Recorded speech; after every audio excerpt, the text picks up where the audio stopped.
I promise this isn't a Severance channel, but I did want to talk about Severance again after watching the finale. And there's plenty of videos that are going to cover, ins and outs and filmmaking aspects and theory and lots of things. I just had a couple of observations that relate to a lot of themes that I will probably come back to again and again. So, one being, by the way, this is my cat, Laverne, passed the heck out on the bed. She sometimes just sleeps that way. Only like an old man or a child can sleep, just laid out on her back, no cares. She her paws fell in slow motion towards her head as she stretched out like that. She passed out.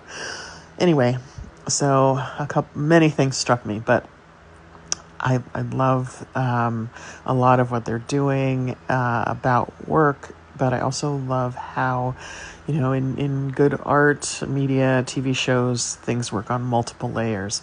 So like when Mark and Out, by the way, light spoilers for the season 2 finale of Severance, obviously. In the beginning when Mark and Outie Mark are talking back and forth, and the cringe moment where Outie Mark calls Helly Heleny, because he didn't even bother to confirm the name with Cobell, who would certainly know that Annie went by Helly. And I mean, someone decided, it must have been Helena, decided to call herself Helly and call her Annie Helly, because she's introduced by Milchick as Helly in the first episode. So it's not, she wakes up not knowing who she is. So obviously Cobell would have known the name. Anyway, so cringy. It's like when your parents are like, oh, it's your little friend called, even if you're in your 20s, they still say your little friend. And it's like so patronizing because they still don't quite see you as an adult person. Or, when you have you realize like a friend is a superficial friend because they don't really remember anything that you tell them that's important to you, because obviously they don't really care. So also that Annie Outie relationship reminded me a lot of class distinctions and other hierarchies like that, because Outie Mark, of course, assumes his life is more important. He's the original Mark. He's the quote unquote, air quotes here, real Mark. And it just reminded me of conversations I've had with people who are in some form of privilege where, they are more privileged than me and just assume their point of view is more important, or their wants are more important than my needs. Like someone that wants me to obey them. So therefore, when I don't obey them, they're the victim, and they then start spreading rumors or just do it. This has happened to me several times in workplaces and schools where a white woman usually starts off wanting to be my friend, and then when I'm not interested, or at some point don't do what she expected, wherein I'm not the sidekick, because I'm not less than her. I have real main character energy, frankly. When she realizes I'm smarter than her, or I went to a better school than her, or when I lived in New York, I had to learn to not tell people where I lived, because a lot of white women were really mad that I lived in the West Village. Even though I lived in a hotel for women, it's not like I had a luxury apartment to myself. I lived in a small bedroom by myself and had group dinners, and I had my own bathroom. But, some places I lived, I had a hall bathroom, so it was a good neighborhood, but it wasn't like I was in, my own penthouse apartment or anything. But, certainly I started to learn that there was this resentment of, what I should have and shouldn't have. So when Mark is just so patronizing about, oh, I'm so glad you had love. But, when Annie Mark realizes that Outie Mark is not, is just going to have him do his bidding, and expects him again to obey and do his bidding. So he asks sweetly in the beginning, of course, but then when Annie Mark is like, wait, then I'm going to disappear, right? And you've lived 20 years or 20 times longer than I have. So it's going to be, if we integrate, you're going to be mostly me. or I mean, we're going to be mostly you, not me. And also, like, I love a totally different person who only exists on the separate floor. So how would I continue to have my love? Okay, you get your wife back. You get a happy ending. What about my happy ending? And of course, Addie Mark really hadn't thought of Annie Mark as a whole person. Guess what? That's what people don't understand. Racism is like. It's not someone using the N-word. That's been very rare in my life. And frankly, I wish people would just do that so you know who they are up front. It's the people that make like they're your friend. And they really want to be your friend. I had to learn this lesson the very hard way and going back to school in my 30s. And I went to an Ivy League school, and these very rich people who I came to realize, I grew up in Los Angeles, so I grew up in, mixed areas. So I always had friends that were black, white, multiracial, Asian, Hispanic, and all kinds of mixtures of the above. So that was normal to me. I think pretty rarely was I the only mixed person. Pretty rare. I think very rarely was I the only brown person. There were always a variety, even in the more white places I lived, like near the beach. It was more white because that was a somewhat more expensive area. Later we moved out to the suburbs and to what felt like a less integrated place. But even looking back, like when I went to my high school reunion, I realized, wow, this is so much more diverse than lots of spaces I've been in since then, right? But, it was such a similar dynamic between the Innie Audi, because it's like the Audi just assumes they're in charge, which is funny because the Audi is basically using the Innie as a slave. That's a whole other layer to Severance. The Innie does all the work and gets zero benefits. They get little, parties and little prizes. They never get to leave work. They never get to go on vacation. They don't get to go to the beach. You wouldn't have expected them to have ever gotten to have sex, but I guess life finds a way, because Annie Mark and Ellie found a place to have sex, but and of course at the Ortbo, but in general you're not expected to have sex at work. So the Audi is only working. That's their entire life. They don't get any of the benefits of their labor, which that's a whole other level of. And I've seen other videos that talked about this, so I'm not going to go too deep into it. I think Wisecrack did a really good video about, basic Marxist theory is, separating the worker from the product of their work and the benefit of their work. And the capitalist gets, far more of the benefit compared to, their very small or zero amount of labor versus the worker that made the product. And now that is even exacerbated, because now that we are in a post-industrial age in the quote-unquote first world, we're even more disconnected from the product of our labor, because it's esoteric. It's like this, what the hell is a product manager? Like, you don't actually make the products. You don't design the products. It's not your idea. So many jobs are marketing and paperwork and things like that, as opposed to direct interaction with the actual thing you're doing. I think that's why doing creative work is so important and special, or even crafting. Like, you see women that have like these whole huge involved craft rooms, because you get to do something with your hands. Like, I love crafting, even though I'm horrible at it. I can't do a straight line or do anything perfectly at all, but I love to craft because I'm actually doing something and working through that creative energy, and it even helps my writing and other creative endeavors too. Like when I have writing block and I have a deadline and I can't seem to start, one thing I'll do is I'll go do some crafting for a couple hours, because it just kind of warms up the creative muscles and just taps into that energy. But it also has that direct connection to the thing you made. I like baking for that reason and cooking for that reason. You take these raw ingredients and you transform them into something else. You did that. You can enjoy it sensually, physically, visually. You can smell it and taste it, and you have a concrete accomplishment. Whereas when you work in an office, and this is sort of parodied in Severance with all the, little prizes and things that, especially, why am I blanking on his name? Oh my God. Mark, is it Mark Cherry? His character. I don't know why I'm blanking on his name at the moment, but, Dylan G.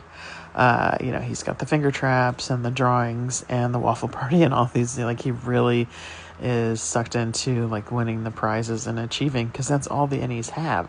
They have some snacks. They're only allowed 2 tokens a day, so that's 2 snacks a day. And I guess that's so that the Ennies aren't eating 3 meals a day, and then the outies are also eating breakfast and dinner, and there's no control over who's, how much they're eating. So, but it's like, that's all the Ennies have, is they literally don't know what the work they're doing, which is like an exaggeration of real life, where you don't even know what your title, like your title doesn't even make sense. And here the Ennies get no benefits of their work. They don't see the product. They literally don't know what those numbers mean until the finale, when Mark is told what the numbers mean. And still no one else knows. Well, I guess Helly finds out when Mark goes into work. But Dylan doesn't find out, and Irving's gone. So there's just a complete disconnect from your labor and the product of your labor and the benefit of your labor. And then getting back to the social thing with Ennies and outies, so often there is that expectation of, I'm going to tell you what you can have, and I assume you only need a little. Like when I lived in New York, when I asked for raises, instead of getting a raise, even though I was doing a job that was above my pay grade, I was being a web producer on a secretary salary, making, I think, $800 every 2 weeks, which was not much even 30 years ago. I don't know how people live on less than that, because I was not living glamorously, I will say that. I basically was given the advice to move to Harlem, because that's where I belonged, the subtle message. Why don't I live in Harlem instead of, I think at the time I lived in the West 30s, again, in a hotel for women. So it's not like I lived in the most glamorous place. It was actually, now it's a nicer area. But this was like between 9th and 10th, I think. So it was, less populous. It wasn't, it was pretty far out 34th Street anyway, like near the tunnel and going towards the Port Authority. So it was not someplace I would even want to walk at night, much further than my building. Anyway, but there was always this, and honestly still happens today with certain people, this idea of what I deserve and what I should have and what I should be happy with. Like being told, well, you could live here, but you have to work full-time and also care for our children whenever you're not working. So why would I work a full-time job? Because the caring for your kids should more than earn me the home. So I could work part-time in order to meet my other needs, like food and maybe contributing to, utility bills and paying my phone bill or whatever, car insurance and gas and things that I need. But why would I need to work full-time and also take care of kids every waking hour? And those kids stayed up till midnight, by the way. I don't know why. That's the only house I've ever met kids that didn't go to bed by 8. So basically, I would be able to sleep maybe, and then I was expected to clean up after everybody went to bed for some reason, even if I didn't eat. I would maybe get to sleep from 12 to 6, then have to get up and start all over again. And that was going to be my life. And then the weekends full-time with the kids. Why? Why would that be an okay life for me? Do you think I don't need to write or create or see my friends or go on vacation? What would be the point of me to work full-time if I don't get the benefit of my labor? But someone really proposed that to me and thought that was a totally reasonable expectation for me to have. That I should work full-time, then provide childcare every other waking hour, and not have any life of my own in order to enjoy my the benefits of my labor. And a lot of times, white women in the workplace have sort of pulled things like that, where they decided they were my boss. And when they weren't my boss, they were another secretary. And in fact, sometimes, I think the last time this happened in a workplace, they were actually a lower level secretary, because my boss was the equivalent of I'd say a vice president, and their boss was the equivalent of a manager or director. That wasn't our corporate structure, but my boss was the highest level executive below C-suite. He supervised all the departments. So her boss only supervised their departments, and my boss and her boss worked together. But she thought she could come over and tell me what to do. And she didn't like it that my response was, as it had been many times before, when other random white women decided to supervise me at work who were not my supervisors. I told her, well, my boss sets my priorities, and I'm following his list and his order and his priorities. So if you want your boss to talk to my boss, if that is pressing, they can work that out. And then my boss can tell me that he wants me to put that ahead, but I'm doing what he told me to do first and what he told me to focus on right now.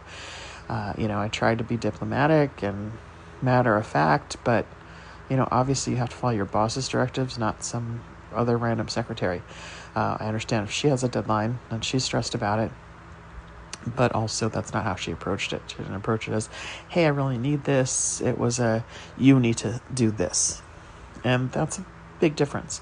And I just saw a lot of that in how Audi Mark approached any Mark.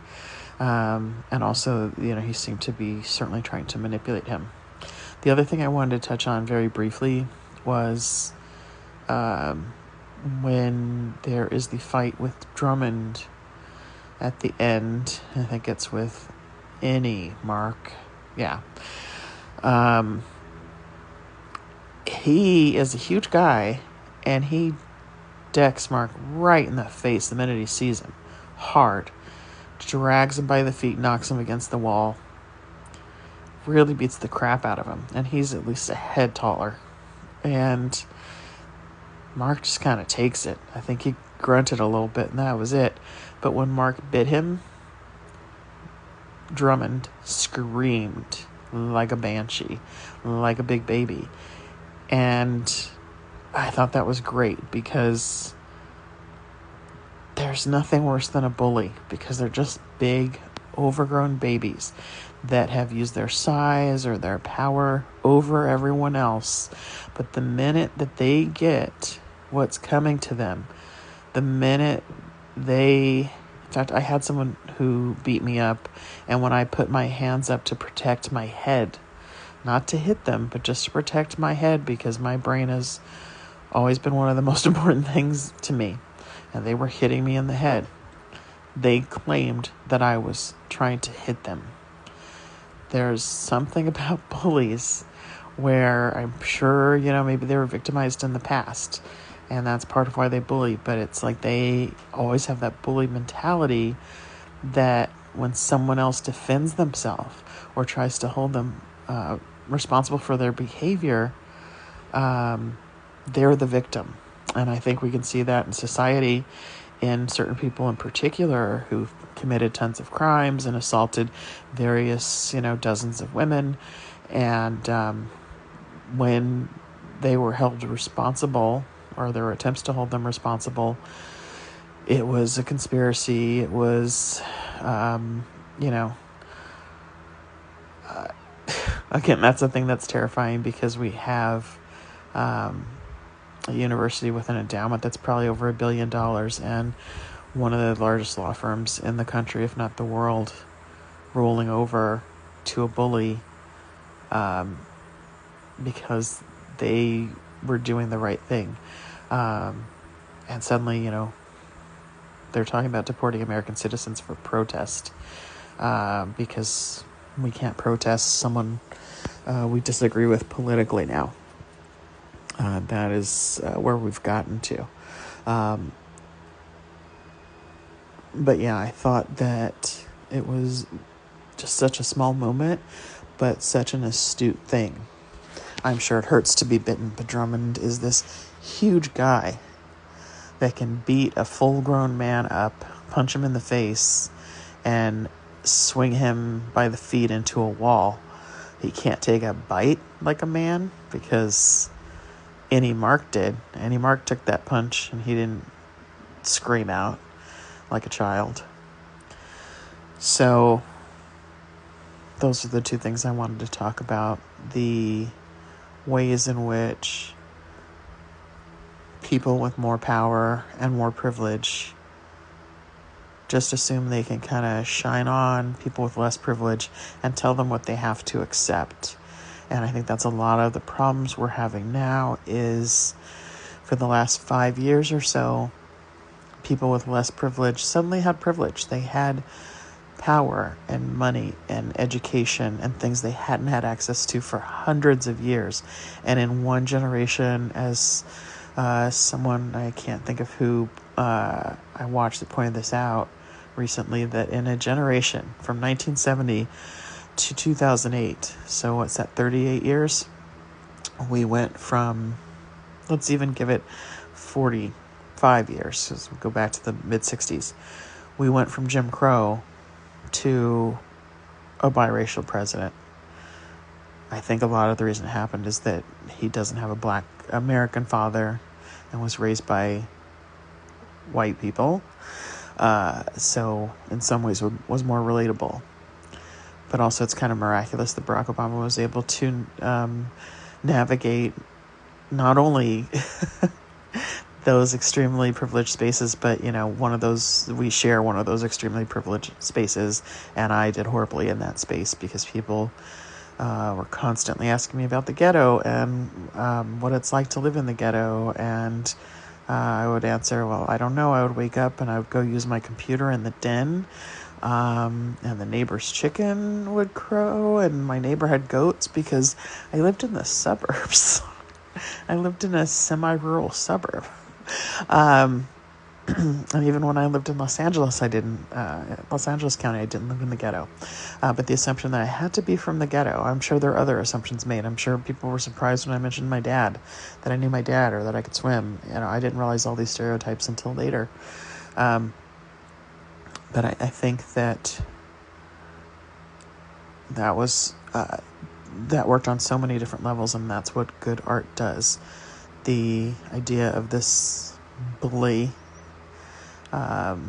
being just an overgrown baby, and of the person, Outie Mark, with more privilege and with all the money and power, because he doesn't have to walk into the office, and Annie Mark can't walk out of the office. He can only go to the elevator. For all he knows, he comes right back 5 minutes later and really gets 30 seconds later to him, or a second later to him.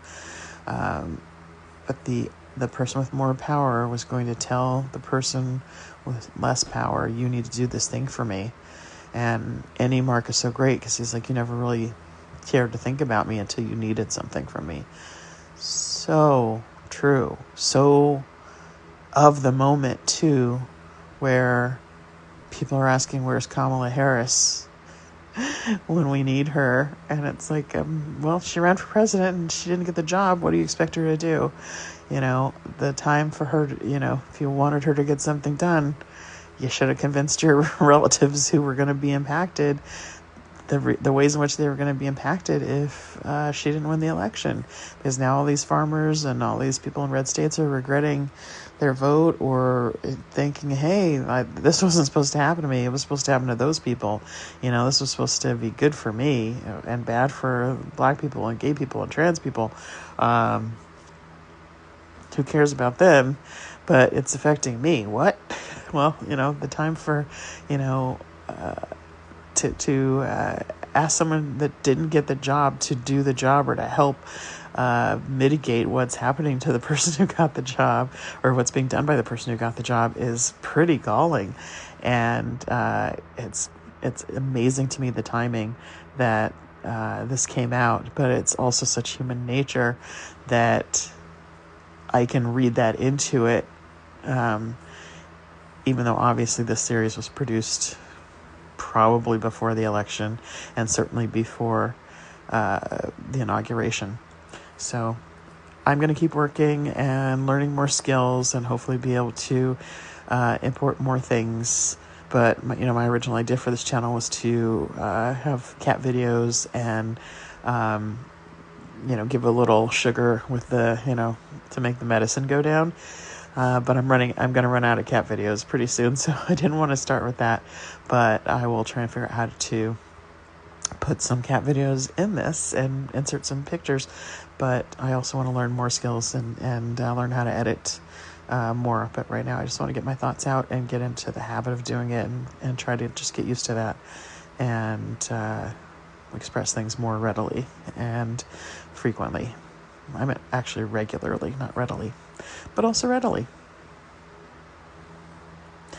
And I'm just gonna